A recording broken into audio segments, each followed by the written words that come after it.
All right, everybody. Welcome back to Scratch the Vinyl. That's right, it's your favorite show, kids. I'm your host, or one of. I'm Kane Stevens. I've got Randy, Mr. Chill Wilson, and we've got Brooke Johnson. Should I keep calling you BJ at this point? It's almost a tongue twister to me. Well, I mean, BJ, DJ, or DJ, BJ, whatever you want. Whatever you're into that day, you know. We have an awesome guest on our hands. We have someone who's actually in radio, so they can critique us from the other side and say, "Man, get rid of that Kane Stevens guy immediately after the show." But we have she's on 96.9 here in Lincoln. She's been doing radio for a while. I actually met her in the Haymarket one. Well, it wasn't the Haymarket. It was the area one time, but it's okay. It's an okay story. It's more just me. I was like in like construction, gross, bloody, sweaty, outfit. And I think like getting an icy or something on a hot day. And me and a guy that I was with, we recognized you were saying something, and we recognized that you were the voice on the radio. And so we were talking to you about that. And we were like, when we walked away, we were like, we both smelled like BO, and we were so gross. We were like, man, that girl immediately ran off and like hand sanitizer all over herself. Yeah. Sprayed Lysol wherever you were standing. Yeah. But let's give a round of applause for our guest, everybody. Coryelle Thomas, everybody. Come on. I'm so happy that you asked me to do this. I love this type of thing, to be able to like talk to people in the industry or outside the industry and just, shoot the breeze or shoot the shit, I guess. Well, we like people like you on here to kind of give us a little bit of advice. Well, you guys have great setups, it looks like. Kane, where are you? I'm in my studio in my basement. I have a pretty sweet studio that I've built over the years, and I do all my producing here. That looks sick. I wish you were here. I wish I could show you. Like it's like a cathedral of nostalgia. I've got like old radios and all sorts of stuff in here, and instruments because I'm a musician. It's pretty wild. I have my kitchen. You can only cram about 4 people in Kane's studio, though. Yeah, it's a small studio. Yeah, I bet it gets sweaty too. Oh, it is. Yeah, I'm bleeding and sweating right now. Just like when I met you. Bring your Lysol. Yeah, this is awesome. I mean, I know that you just interviewed EJ, so radio, and Brooke's background in radio. I mean, I don't know what possessed you to pick me. You already got kind of all the markets cornered. You got former and current radio, so. Man, this is about music though. And when I first met you, there was something about you. And then our friend was like, yeah, she's on the radio. And I was like, oh my, yeah, you're just like connected to you so easily. You just, even your thoughts on music and life and everything, you are such a cool person, like amazing person. You're funny as hell too. Like I was listening to your show and I literally was like cry laughing. You said something. Oh, you had a robot voice. I remember that. A beautiful robot voice, which we do want to hear at some point. Oh, I can do that. Yeah, it was awesome. Welcome to Scratch the Vinyl. Perfect. Press 1 for human resources. Hi, this is Kane, Human Resources. Well, obviously, we have been trying to connect. All of us come from a different background of entertainment here in Lincoln, and we've been just trying to connect people across the board, different genres, different styles, different artists, bands, everything in the industry that has to do with kind of Lincoln, Nebraska. We've been getting great interviews from everybody, getting lots of requests to come on the show. And we're just trying to get some good personalities that are current today. And man, you fit the bill perfect for us. Well, thank you. Thanks for having me. Man, we want to know like how you got started. Like in general, how did you get started? Is country your thing, or did you just happen to fall into country? Or yeah, well, I've always loved country music, grew up on it, but I listen to just anything and everything. I've been really always into what they label divorced dad rock, so a lot of Creed. But I listen to rap, hip hop, the only thing I don't really sit and listen to is like classical, I guess. But I do appreciate it. I got my start in radio actually in high school, a career ed class, and I just wanted to be the center of attention, to be honest with you. So I lied to the whole class and said that I was doing an internship with KFRX, actually, which is in our building, not the station I work for, but in our building. And I was supposed to have had paperwork signed off on and everything. And I just fudged it all and pretended like I was actually doing it without ever getting it cleared. And then I just kind of showed up one day and said, hey, I have to job shadow because I told everybody I was doing that. So kind of need you to say yes. So that's where it started. I sat in a late night session for a couple hours, and I didn't think much of it until I got to college. And then I maintained a local college radio show for credit. And I went to college at Doane. It was Doane College, but Doane University now on KDNE, the kidney. And yeah, I maintained that for credit for my journalism major. And my friend had told me when I got really stressed out one time, I said, gosh, I just wish I could do this for my job. Because I used to go down there and do my show and do homework and stuff. And she goes, yeah, well, you can. I mean, that's a job, right? But getting into radio is so hard. There's not, I mean, it's a little more it's a little streamlined now because you can apply online, I suppose. But especially in the last like 10 years, even then, that was 10 years ago. It was like you kind of needed to know someone to know where to start, sort of, or have a conversation with someone to know where to start that's already in the business. So that's how I started. I again fudged it. I already said that I was interning here for my internship to graduate. So kind of need you to say yes. And of course they did. And good for them. Well, yeah. Well, it panned out for all of us because I get to pay my bills. So that's nice. And I get to do what I love. So I enjoy it. But I pretty much got into radio by doing the fake it till you make it, or I guess the more ask for forgiveness later thing, because I just sort of just strong armed my way in.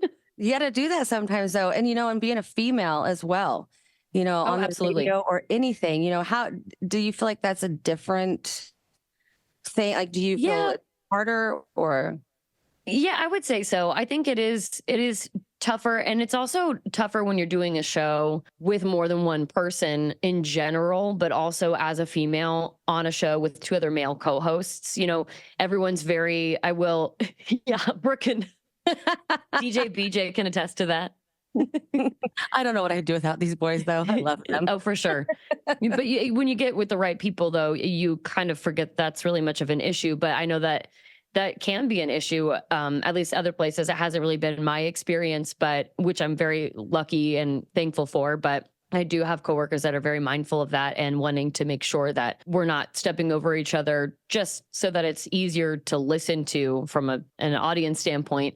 But also it can be a huge turnoff if the woman's talking and then a man's constantly butting in or talking over her and stuff. Even if it's not intentional, that's like how it can be perceived. So, but like I said, thankfully I don't have to deal with that too much. If anything, I'm the one that yaps too much. So and attest to that with me and myself. Sometimes I like to talk a lot as well. But I know that JP and Husker Nick, they're pretty good. They're pretty cool people too, though. And they are. Yes, they so are. And they're fun to work with, I'm sure. We gel pretty well, which is nice because some markets, it's kind of like you squish them together. I don't have like an example necessarily, but I know that some places it's kind of like you just kind of plug in a piece and hope it works. And sometimes it does, and sometimes it doesn't. And then you kind of got to go from there. And I agree. And from what I've heard on your show, you guys do mesh very well together. You're hilarious. And even if people don't like country, they have to tune in and listen to you in the morning because it is a great show, 100%. Well, Brooke, thank you so much. I appreciate that. And you did hit on something there too, because I know country music has gotten more popular in recent years, which is awesome.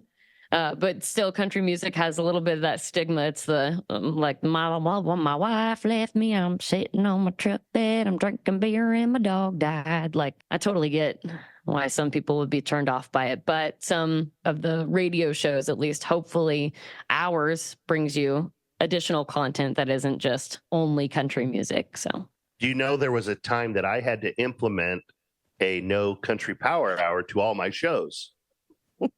Did it become really, was it like a lot of sad country too? Yes. Yeah. The party would be raging. You've been to my shows. Everybody's having a great time. It's all about, and somebody wants to sing Whiskey Lullaby.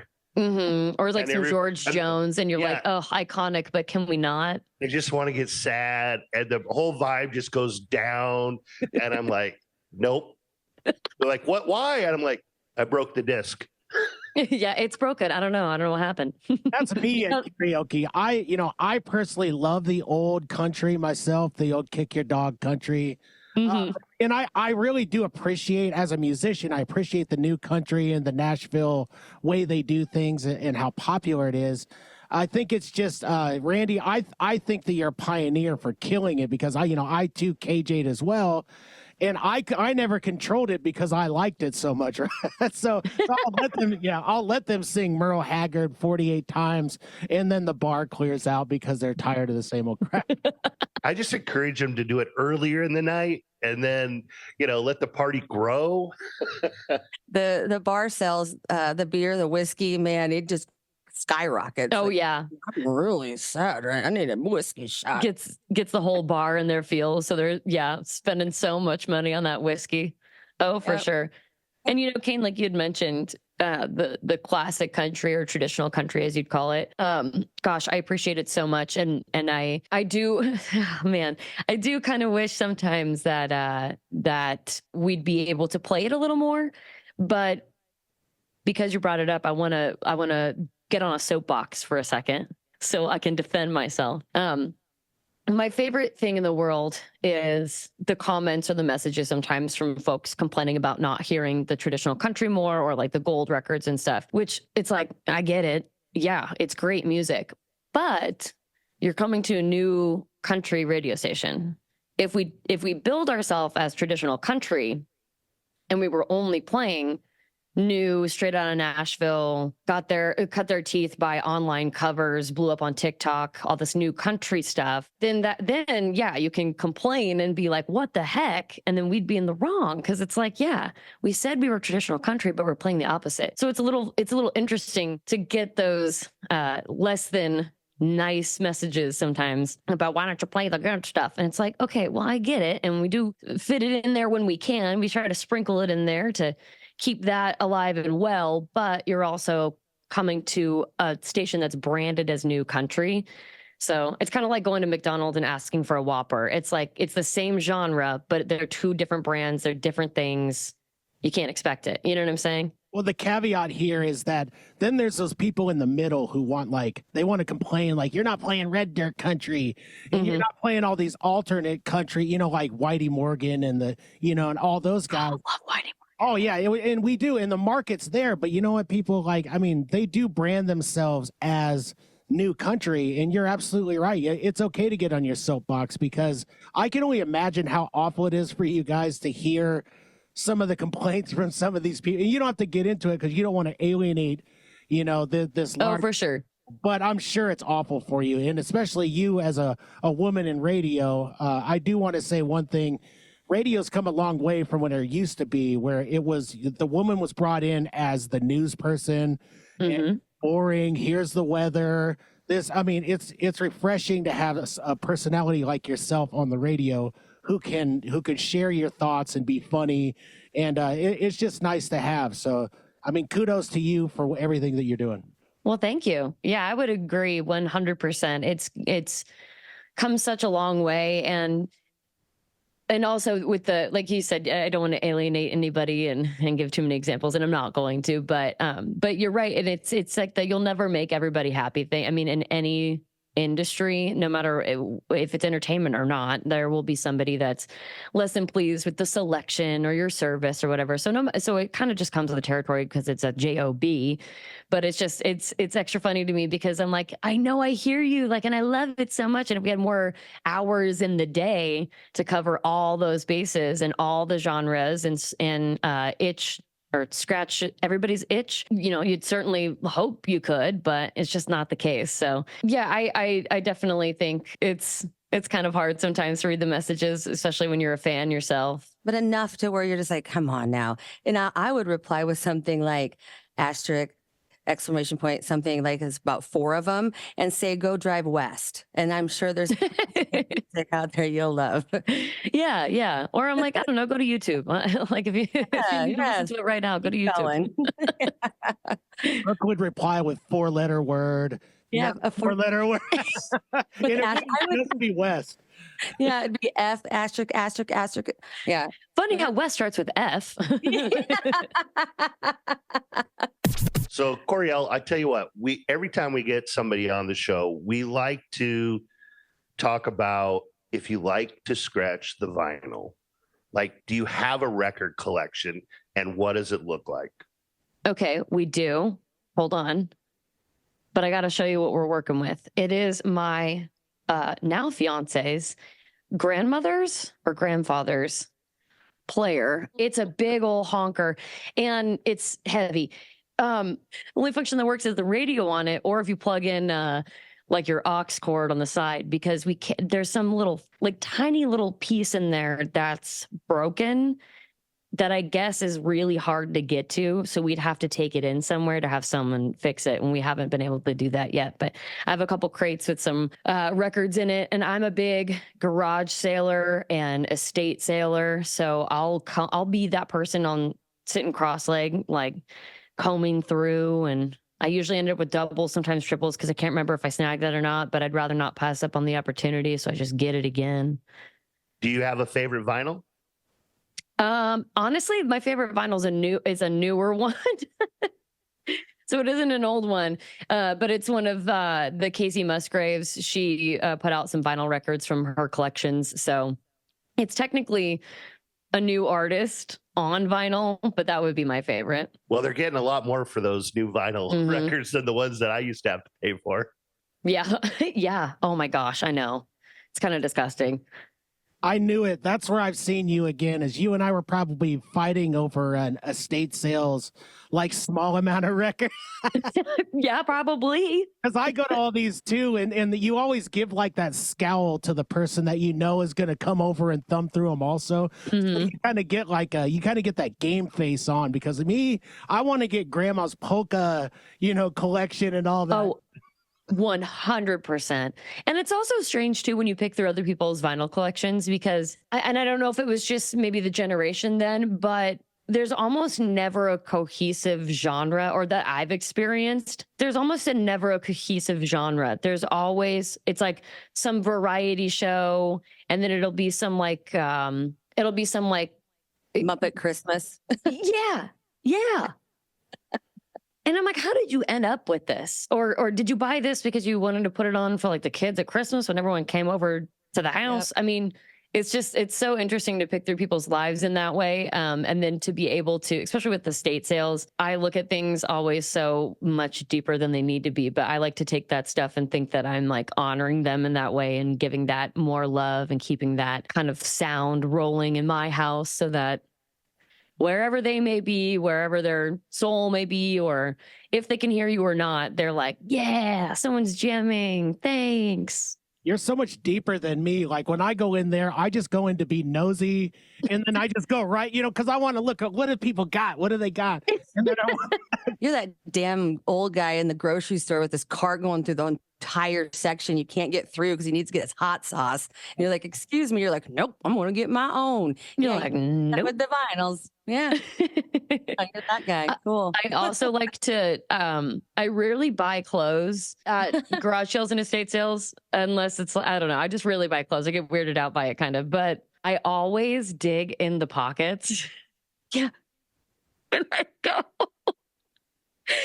Because you never know. There might be a rogue 20, or there could be like might be like a note that like they're hoping somebody finds, that's like, that bank robbery back in 1933 was me, I'm like always hoping I find something like that.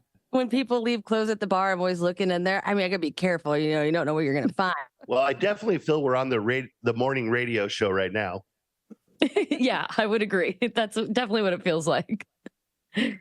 And that's what I'm used to. So this is right up my alley. Do you have any songs right now that are grabbing your attention that we'll throw on our Spotify playlist for you? Ooh. I'm really, really, really into the Red Clay Strays right now. I know they're finally kind of taken off, and they've gotten some pretty good gigs lately. They were just here recently in at Barnado, I believe, and I know that they have, or I've heard that they may have like a pretty good relationship with maybe management up there or owners up there. So it kind of sounds like maybe they will come back no matter how big they get. But pretty much anything from Red Clay Strays. The more popular one is called Wondering Why. But there's a song called Good Godly Woman that's pretty good too. Not that not that it matters necessarily. I'm not overtly religious necessarily, but it's such a good song, and the band is incredible. And their aesthetic too. You can hear it in the sound, which is great. It's one thing to sound like kind of like in a 50s aesthetic almost, but there's another way, but it's another thing to look the part too. The main guy, I can't remember his name. He's got a cool name, but he looks kind of like a scrawnier Elvis Presley, right? Meets like alt country. I mean, they're aces. I love them so much. I just saw an interview with them on another podcast that I follow, which is the Bert Kreischer podcast. Yeah. They were just on that, and they played some songs, and I fell in love with the band immediately. So I'm definitely with you on this one. These guys are going to be huge. They're amazing. Mm-hmm. I believe the Wondering Why song is what made Bert cry. Yeah. Well, everything makes Bert cry, apparently. Well, but that song, I was crying with him. You know, if Bert Kreischer cries, I cry. All right. Yeah. There's another band too. The frontman's name is BJ Barham, and he has solo projects also. It's really, it's honestly it's really depressing country. It's depressing. I'll give you that disclaimer. But lyrically, it is just so beautiful. But the band is American Aquarium, and they're out of Raleigh, North Carolina. Been obsessed with them for a very long time, and I don't usually use that word because I don't know, my attention's kind of fleeting, I'll be honest, but that's one act that I've just never lost interest in. They've always nailed it for me. But American Aquarium for sure. The Wolves album specifically, I think it was maybe like 2 albums ago or 3, I might be wrong, but yeah, American Aquarium would be the other one that I just highly recommend. Well, I think you're our first guest on the show that's really tapped into the country genre. So we really do appreciate the insight that you're giving us right now. We're trying to, of course, appeal to a broad base. And so we really appreciate that. Well, thank you. Yeah, this is cool to be able to sit down and just nerd out about this stuff. All right. And now is as good a time as any to get to some of our sponsors. In particular, we're going to get into the Elegant Sasquatch Beard Company. Right now, we're going to run the commercial, and then we're going to get to some of our local sponsors.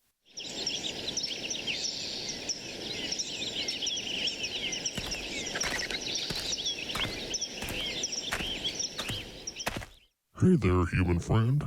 Are you tired of your beard looking like a bird's nest after a windstorm? Whoa, what? Who's there? It's just me, your friendly neighborhood Sasquatch. I couldn't help but notice your, rustic beard situation. Right? Thanks for pointing that out, Bigfoot. But what can I do about it? Fear not, my follicle challenge friend.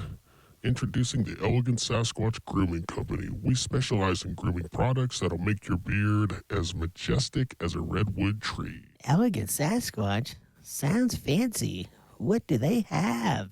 We've got everything a discerning Sasquatch or human needs to keep their facial foliage in top condition. Beard washes to cleanse away the forest grime, beard balms to tame those wild whiskers, beard oils to nourish and hydrate, and beard butters to make it as soft as a bunny's fur.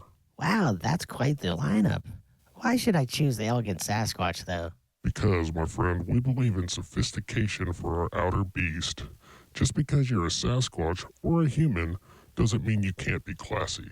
I never thought I'd hear a Sasquatch talk about sophistication. All right, you've convinced me. Where can I find these products? Head on over to the elegantsasquatchco.etsy.com and use the code SUPERSHOW to save 20%. Your beard will thank you. Thanks, Sasquatch. I'll make sure to check it out. And hey, maybe next time we meet, my beard will be as elegant as yours. Now that's the spirit, my friend. Happy grooming.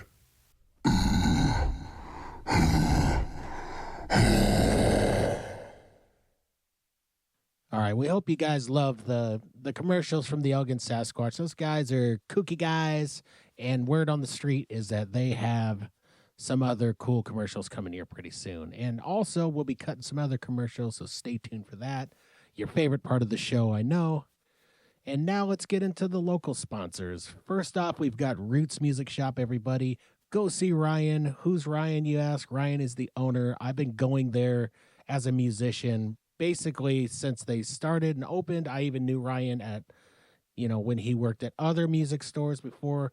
And I always go to Ryan for everything that I need. All my needs when it comes to fixing my instruments. If I need a quick restring because I'm too lazy, anything. I mean, just go there for that. You can also buy and sell your new and used instruments. You can get all sorts of great deals with that, and you can, more importantly, you can buy vinyl there. So you could scratch the vinyl at Roots Music Shop, just not physically there. Wait till you get home, but buy some of that vinyl from him. There are some sweet ones there if you can wrestle them away from my little hands. And they're not really little, but anyway, I digress. But go over to Roots Music Shop. Tell Ryan that Scratch the Vinyl sent you, for goodness sakes, and get those instruments fixed and taken care of. So next we have Sly Ink Tattoo. I know you guys have been going to Becky's Boring Ink Emporium. I know you've been doing it. And if there really is a Becky's Boring Ink Emporium out there, I'm sorry that I keep hammering you as a company. Please don't send your team of lawyers to me. But anyways, stop going to that place. Stop going to get your boring tribal tattoos like I have, or a dolphin jumping into a rainbow, also, through a sunset on your back, unless you have some intricate, cool one like Randy wants to get. So go to Sly Ink Tattoo, get with Bryce. Bryce is one of the best artists in the business, and he is the best in town for sure. And he's a close personal friend of mine, so it makes it super cool. So mention us, and I swear he won't turn you away with pitchforks and torches. He will embrace you as if you were one of his own. So go to Sly Ink Tattoo. Also, to mention, we have Your Turns Karaoke. Amy is incredible at what she does. She does a great job. She has shows every week at Huskerville Pub out in Air Park. So go see her on Saturday nights. And then last but not least, right now we have Liberty Contracting. Stan Liberty is one of those guys, man. Just another great guy, another guy who's really good at what he does, at everything. He's the guitar player for Pasty Jenny. He's a friend of mine, and I want you to support Stan and Liberty Contracting to get those concrete needs in. Anything you need, a driveway, a sidewalk, decorative stuff, whatever you need, Stan has got you covered. So those are our local sponsors for this particular show, and we just want to thank them and thank you guys for continuing to support us and support our sponsors so we can keep this show going. Now, let's get back to Scratch the Vinyl. What do you think about like the different musicians, and they're going from like hip hop or, whatever genre to country? I mean, I think what I admire about that is I do love country music for the most part, as a whole, being very accepting of people's interest in it and wanting to experiment, and for the most part being kind of welcoming of that. I don't know necessarily that it's like for everybody. I think it's definitely one of those pit stops along people's careers. Like, for example, and this is not to get controversial at all, but like Beyonce, and I know that that was either received, you liked it or you loved it. But the thing was, from the jump, she'd said, this was a part of a 3-part experimental series, so it wasn't just like, oh, hard switch over to country. She's just dabbling, kind of like how Dolly Parton went and did this rock album.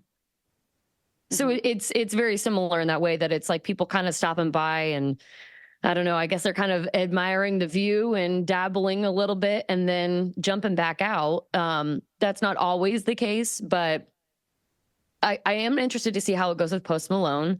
I've always loved Posty, and I know that he's from Texas and he grew up on it. So if anybody and Beyonce too, but if anybody I felt from a long time ago would actually have made a good country star from the jump, it was Post Malone, because his early covers and stuff were country music. He's always loved it. And he even had the outfits and stuff from way back when. So it'll be interesting to see what this next album does for him. It comes out in I think midnight, technically like a day and 10 hours or something like that. About 85% of the album are collabs with major artists. So no matter what, it's going to be a hit.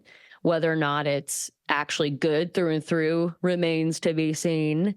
But the songs that we've heard so far and we've spun, they're pretty damn good. I'm not going to lie. So yeah, I'm a big Post Malone fan, and he is getting a lot of that kind of country play on the pop stations. I hear it all the time, and it makes me happy. So I'm looking forward to the new album for sure. Yeah, the crossover is definitely interesting. I think some of it too is wanting to appeal to like even broader audiences and getting your name out there even more, and then you kind of just take a back seat again, or you go back across the line to your genre. I know it was interesting because I know Maren Morris, she wanted to make the jump away from country music altogether, and then it turns out that wasn't necessarily what she wanted to do. Maybe that was taken out of context or something. So I know that it's strange when an artist comes out and says that they're going to switch genres altogether. I think it's always kind of like a bad omen if they just outrightly say, I'm switching up, because it almost never feels, I don't know, it feels disingenuous a little bit. It almost feels like forced. Like, I'm going to switch, so you're going to have to listen to me do this new genre, welcome me, versus making the moves behind closed doors, kind of creeping in there, testing the waters, see how it's being received by people, and make a more like definitive statement. But for me, it feels like a cash grab, though, like for the record execs. I mean, honestly, that too. Like the Beyonce thing. I mean, if you ask me, they're just like, we want to take over the world. I mean, I already feel like Beyonce and Jay-Z are lizard people anyway, but I feel like this is their next best step, is to, in their reptilian layer, take over the world. Yeah, in their layer, they're like, what can we do? If we take over country now, we're gonna have this broader audience, and so that's how I just feel like it's a horrible cash grab. I'm not saying it's the musicianship isn't there. I mean, obviously Beyonce's great.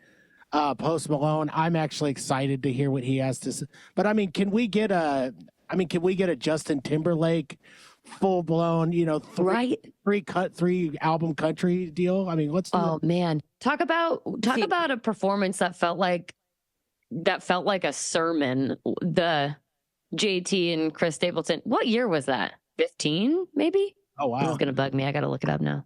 Sometimes though, I think musicians or artists, anybody that's very just talented in a sense, I think it's okay to go to different genres. It's kind of like even like a sports and athlete, maybe they didn't realize that they're better at a different position or a different sport.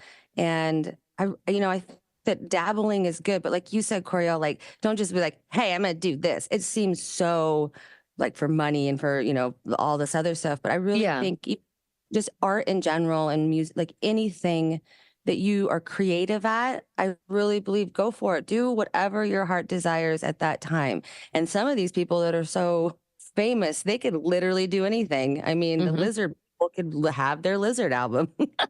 The JT and Chris Stapleton, I mean, that was when Chris Stapleton was just starting to gain some serious momentum. I mean, and I think just talent attracts talent. And I mean, I've heard a lot of different artists, like Pink has even said, I would love to do collab with Eminem, and a lot of crossovers have wanted to do collabs with like Eminem. Some of those crossovers do work because the talent is there. 1,000%. And those instances, for the most part, go over pretty well. I mean, it's always cool when you get to see genres mash up and they actually make sense. And on the same topic, I really appreciate the influx of rock and country lately, but that's me personally because I do like some rock music. But like Hardy, for example, I mean, Hardy, he rides that line between country and rock. And Co Wetzel, for example, I mean, he's still like out there being Co Wetzel, and he's just now kind of getting a taste of mainstream success.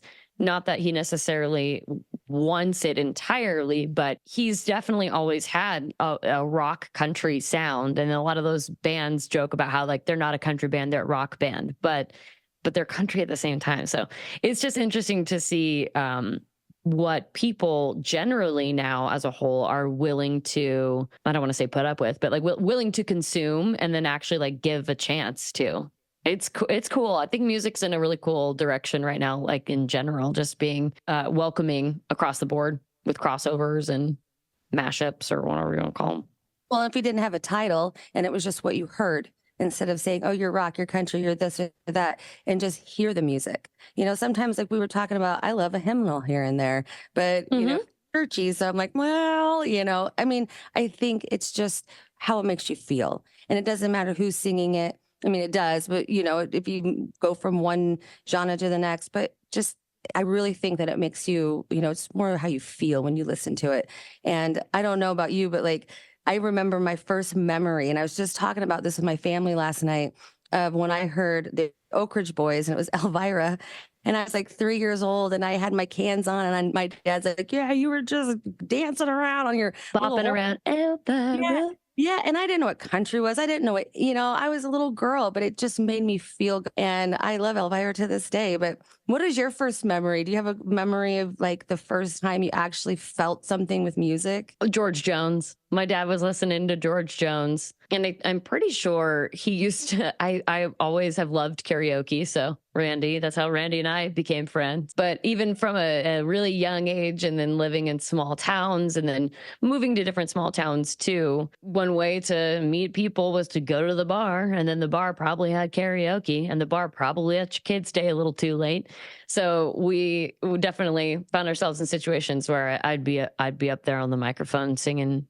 Yeah, I'd be singing some George Jones just because my dad. What a flawed person, but an amazing person all at the same time. And I can't recount the whole story because I can't remember everything anymore. Oh my goodness! But like a lot of those traditional artists like him and like Johnny Paycheck and stuff. Some of that stuff was just, oh my gosh, it's just so raw, and it's typically a topic that doesn't really get sang about as much, or at least doesn't get sang about as honestly. And I think George Jones always and forever will be like one of the greatest, if not like the greatest country artist.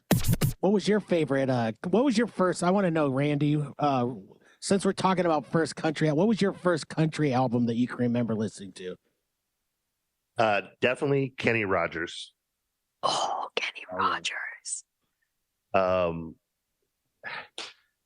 What can you say? Yeah, Kenny that's and awesome. Kenny and Dolly. Probably. I mean, between the two. I mean, I remember watching Grand Ole Opry when Dolly Parton was on, and that was like a big deal. And I don't think I appreciated the older country music until I got older, which I do like a lot of the old country. And I grew up in the rock era. So, and I grew up when I was a kid, listening to the 50s and then the 60s. And so, country was kind of blended in, but we had the only TV shows, we only had 3 stations. So, I mean, like I remember Sonny and Cher. Oh yeah. But a lot of the other stuff was Lawrence Welk or country. And it would have been that classic country, Glenn Campbell, of course, the Man in Black himself. Mm-hmm. And so, those were probably my earliest memories of country, coming up. I do remember watching the 90s special rerun from at like live at the Coliseum or whatever in Nassau with the Highwaymen, and sitting there watching that with my dad. And just being like enthralled. Those guys just did it so effortlessly. Oh, so cool. That'd been cool to experience that in person. What a super band too. I mean, the high. Yeah. Oh my gosh! Like, I mean, you're never gonna see like something like that. The closest you're gonna get is seeing the Eagles, right? Like when the Eagles are together, and I mean, that's like a group of massive talent in one spot. Like the Highwaymen. Come on. No, I know. Absolutely. And it still blows me away I was watching the Rock and Roll Hall of Fame last year, and they brought Willie Nelson on, and it just hit me how I couldn't believe he was 93 years old. Yet I remember when I was a kid, like that's a long time ago, because he kind of, in some ways, started late with his career, and he's been doing it a long time. Like I said, Dolly Parton now, 7 decades of music. She was shocked to be inducted to the Rock and Roll Hall of Fame. Yet for all of us that have grown up with her, it's like, yeah, that's a no-brainer. Not a shock at all. Not a shock at all. Kind of a shock that it didn't happen sooner, to be honest. Yeah, they have a little issue with that. I think they're coming around. Like again, they inducted Eminem last year, and so they're starting to touch into the genres that have kind of had an influence on music. And it's nice to see that they're recognizing a lot of the old Motown and some of those older artists that probably have went unnoticed for a long time are starting to get in, and for good reason, because they were the pioneers, and that's where we are today. Kane, I have a question for you. Yes, please. When you are chilling at the house and maybe, I don't know, doing dishes or laundry or whatever, you're just doing mindless tasks around the house, what's probably playing in the background? For me, I'm a big playlist guy, so I build my Spotify playlist. Okay. And so, like, I tell people all the time, I have this weird Satan's jukebox that I do where, it's like Easy E will come on, and then here comes, like you said, the aforementioned Johnny Paycheck or Merle Haggard. And so it's like, it's so crazy because it's like, and I hope everyone does this on Spotify playlists, but I just love so much variety and so much music. I just want to consume it all, be it classical music, polka, like anything that I can get a hold of. Ever since I was a kid, I've been obsessed with it. So that's kind of what I have. I mean, currently, right before we are on here, I was listening to some Rolling Stones, a little Marshall Tucker band. It's just whatever comes through, I just hit shuffle, and my life is complete. Yep. And Kane just made a Scratch the Vinyl playlist, and he put it on Spotify, and it's all the music that we've mentioned or people that we know, so he put it on there, and that's why we're gonna add yours that you love on that playlist. And yeah, you can find that on Spotify. I think, is that where you have it, Kane? Yeah, I have it under the Scratch the Vinyl podcast playlist on Spotify. You can check it out. You can share with me. You can add songs. If you're paying attention more than I am, which this show, I'm going to really have to work at it because we've mentioned so much music, right? I'm going to have to really comb through it and decide how much of this music I can get on there at once. Oh, I know. You've got a whole other separate playlist just from what's been talked about for the last half hour.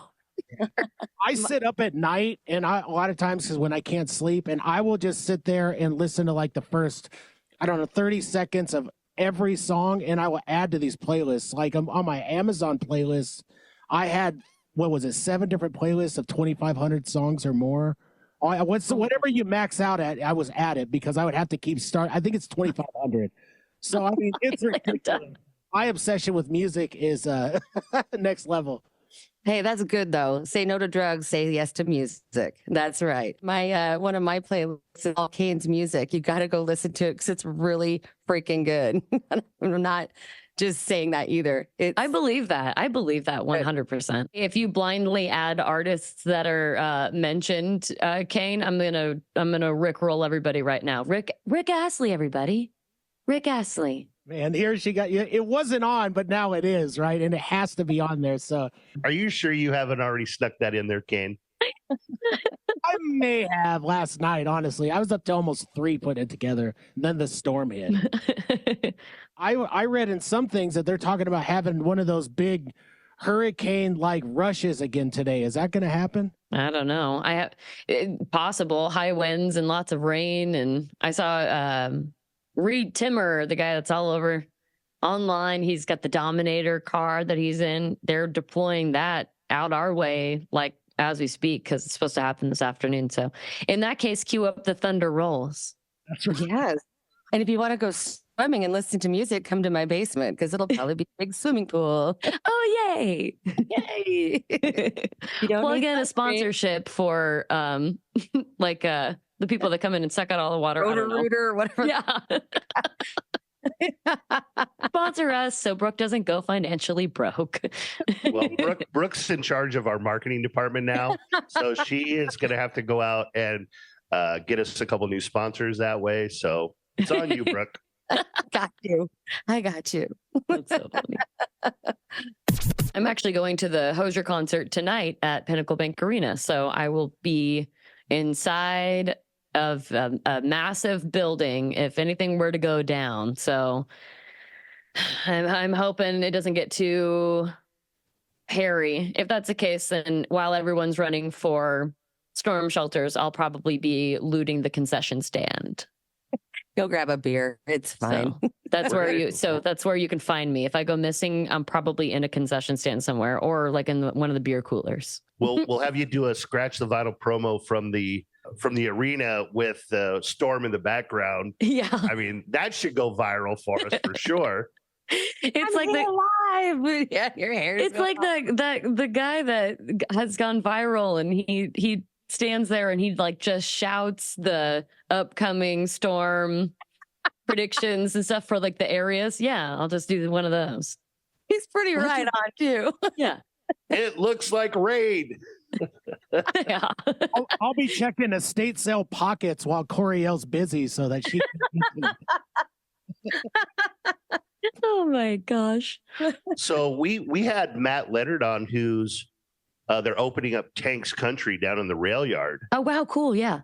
Have you had a chance to check that out? I did. I popped in there the other day. I had like 2 seconds before I had to go and work at another event, but I just wanted to crane my neck and see. That's cool. Yeah. I mean, Yeah, he gave us a nice sneak preview, and we were very excited to be able to have that on our show early on.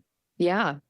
The stage area is actually, to go back to the very first part of this episode, Kane, when you'd mentioned being in construction clothes and coming in and meeting. That's I quote unquote bartended. I poured boozy slushies there at Breezy Island Ice, which used to be right there where the stage is now at Tanks. So that's crazy. That's where I saw you. That's where it was. We were going to that, and I mean, honestly, I can remember to this day because I can remember thinking like how embarrassing to approach any female in the state that we were in. It's not like we were being pervy or we were just like BS. No, absolutely not. We were honestly just hiding out from our boss, trying to get like a slush and just kind of chill out for a moment. And Yeah. we hit you with the body odor and it was over with. Man, I don't know. You know, you'd think like maybe a normal person that they'd probably clock that, but if anything, I'd probably feel like I was with my people, to be honest with you. I'm kind of known for being the smelly one. I'm the one that showers the least out of my co-hosts, so I think you're fine there, Kane. Who do you think showers the least of all of us? Let's play a friendly game right now. Randy. It's okay, Randy. Twice a day sometimes. I'm a big guy. I got to stay clean. You know, during COVID, I didn't even shave. My arms Absolutely were not. so Why? long. Yeah. Who do I have to impress? Oh, I guess my fiance, but you know. Well, they love you no matter what. And congratulations, by the way. You have to love me. Armpit hair and all. Like the description of the Blair Witch, you know, if you go back and listen to or watch the Blair Witch Project, they talk about meeting the lady in the woods, and the old lady's talking about, and she had this coarse kind of like animal like hair. And Yeah. it's so great. Is that what it was like for all you females during COVID? Yeah. Well, that movie, there's a second one coming out, and it's just me in my basement. It turns out there's a sequel. It's Brooke in her basement. I think Randy and Kane are in there at some point with their binoculars. I was gonna say during COVID and beyond. I mean, God. That's the title. You guys shed all the time. I give my wife and my daughters, I got to ask you this because my drains are begging for somebody to come over and clear them out. But am convinced that the ladies in my house are werewolves at night. because they don't sleep and they howl at the moon and they do all this stuff, but they shed like crazy. Is that the same thing with you guys? The howling of the moon wasn't the first giveaway. Well, unless I'm drunk. Yeah. I'll howl about anything. Oh, Well, I shed so I bad. think we had 3 full moons this last month. So That's I what think she you were said. getting a little excess this last month. I knew it every time. Trust me, my house is active when the moon is full, so it's a wild place. Rick and Randy are like, yeah, come to think of it, Kane looked like he didn't sleep a whole lot last month. Yeah, no, I shed like an absurd amount, but it's like it's almost like nose blindness in that way because I never see it. I never see it. I'm never bothered by it. I don't know if it's just because it's me, it comes from me or something. I don't ever notice it, but my fiance is like, oh my God, especially when he vacuums. Every time he vacuums, he's very meticulous. We're polar opposite. He's super meticulous. He's very clean, which is awesome. And I'm not, just not. And he'll clean out the vacuum cleaner, even if there's just like a tiny bit in there from that one run, he cleans it out every time. So he shows me, he's like, how are you not bald? Yeah. Does he ever pull one out of his butt crack and like, I think this is your hair? One time, one of my hairs got wrapped around his toe when we were sleeping because, like, our little feet, like, we cricket our feet at night sometimes to get cozy, just like little feet crickets. And then, so at some point, I guess my hair, that the transference probably happened there, but it wrapped around his toe, and it was like, it was like losing. Purple? Yeah, and he's like, even your shedding is dangerous. Don't Yeah, ever lose no, that guy. You keep him. You're like weaving your hair and you're making it into like a rope. You're like, wait for tonight, honey. Yeah. You could make a mean voodoo doll with it, you know. Hell Yeah. Yeah, No kidding. We have 3 movies. Coryelle. Yeah. You know, is there any like other promos or events or anything you want to talk about? Maybe an ongoing thing or We do a onesie bar crawl every year that we do with the Lincoln firefighters, and the money raised, a portion of that goes towards Operation Warm, which is coats for kids at schools here in Lincoln, here in the community. And usually it's underserved children and their families that get to benefit from this. So the families that maybe don't have the funds really to get a new coat that fits properly, or, hats and gloves and stuff. Plus the kids get to pick out their color. So it's pretty cool. And the onesie bar crawl is a fundraiser for it. And it's a mess every year, delightfully a mess. But it's an opportunity for you to give back to the community by purchasing your ticket. But then you also get to wear like an adult onesie in public and crawl around from bar to bar in the Haymarket, get some drink specials, last a couple hours, and then you're free to roam. But Randy, do you have the pink bunny one from A Christmas Story? Not anymore. Can't tell that story. But I gave Brooke the chicken suit one. Oh, that's awesome. I couldn't fit into it anymore, but Brooke looks great in it. That's so awesome. I think I have also a Christmas one that kind of was, so many people had it. And by the time I got it, I was like, this smells amazing. Oh, yeah. I bet it was, it was marinating, just funky. And I wore it that way. Like, you want to give me a hug? 2 years ago, I like to go for the shock value of things, or like the really weird thing. So it's hard when we've done the onesie crawl for so many years. There's not many onesies left that I haven't already seen. So 2 years ago, I bought a Mothman onesie, like from the Mothman prophecies. And I'm not kidding. There was one person that was like, "Are you the Mothman?" Otherwise, everyone said, "What the hell are you?" I mean, I guess in that case, I actually did what I set out to do. But I actually felt a little bummed. Like, not very many people appreciated it. And I thought it was the coolest thing ever. I can agree with you. I was Princess Amidala one Halloween, and people were like, "Oh, are you a Japanese lady?" And I'm like, "No, that would be weird. No." Yeah. See my husband Darth Vader right here, and my kid that looks like the little Ewok. Yeah, no, I'm not. That's so funny. Oh, Kindred spirits. yes, absolutely. You are awesome, beautiful person, and you are so much fun to listen to. And we are so grateful that you are here. And if all of the people listening right now, go to 96.9 and just check her out. She is phenomenal. We love listening to you. Well, thank you Coryelle, so much. We appreciate your time today, and we're going to be scratching the vinyl out in this episode, but man, we're going to get you back. This was a great day to talk to you, and thanks so much for your time. Absolutely. I'll make sure to hit up one of your next karaoke sessions, and I'll get the sad country out of the way bright and early at the beginning of the night. I will put you up for that for sure. Coryelle, let's duet together. Thanks for being on the show, everybody. And kids, stay tuned next week for Scratch the Vinyl.